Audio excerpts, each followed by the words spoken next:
In this video, I'll show you how to change your Google Ads account language so the interface appears in the language you're most comfortable using.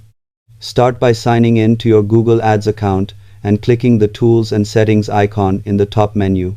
From there, go to Preferences under the Account Settings area.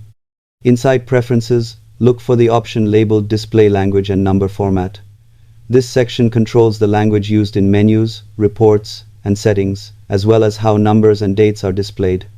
Select your preferred language from the drop-down list and save the changes. The interface will update to reflect your selection. Keep in mind that this only changes the language of your Google Ads dashboard and does not translate your ads, keywords, or targeting settings. If you manage multiple accounts, you may need to repeat the process in each one. Subscribe for more honest digital marketing tutorials.